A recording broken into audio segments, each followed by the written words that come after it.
Hot spots are still burning in the aftermath of the fire that ravaged the Ashcroft Indian band.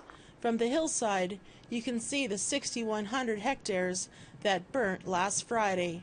In its wake, 12 homes have been completely destroyed by the flames. It sent residents running for their lives with just minutes to spare. Well, we had a fire Thursday night. Looks like it started down the CN tracks. It was coming up.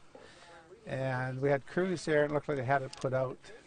I was down there with my maintenance guy Friday morning at about 6:30, driving around. It looked fine. Then probably around 10:30, 11 o'clock, all of a sudden the winds picked up, and it went crazy. It just spread like, I mean, some places we had 5 minutes to get people out of their houses before they burnt. And with the landscape surrounded with tinder-dry sagebrush and the wind as an accelerant, the fire roared up the hillside and then on to the reserve. Gary Classens stands in his yard that's now surrounded by the remnants of the fire. He says he fought off the flames from reaching his house with just this garden hose. He was also able to help save his neighbor's house down the street. The water was still on. I managed to get the chickens out of the coop, and it was on me already. But it had come all the way around to my house, and took me about four and a half hours to get it out around the house. Took all my out barns out. Numerous things. It wasn't very nice. Gary says he lost 12 chickens, but quickly built a new coop for the remaining ones.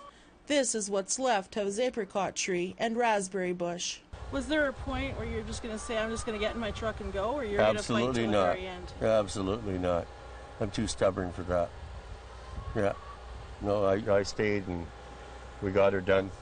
The fire not only raced up the gulch, but it also jumped the highway, burning everything from vehicles to houses.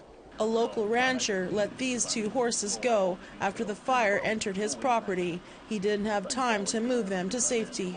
Chief Greg BLAINE says power has been off since Friday, and that's affected businesses on reserve, adding more financial loss to the devastation. Right now we've just finished clearing out the freezers at our gas station. We've got the Tim Hortons, and we have the other storage areas. We've several $1,000s worth of food is going here. We can't throw it. We got nowhere to throw it, so we're going to bury it here. And over at the evacuation center in Kamloops, Marie Antoine fled her house with her 3 dogs and her husband. She has some advice for First Nation communities in dealing with disasters. Be better prepared for something like this, and have standby firefighters and that, because we don't have that now. We've always relied on Cache Creek too much. Even the local cemetery wasn't saved from the wildfire that roared through here last week.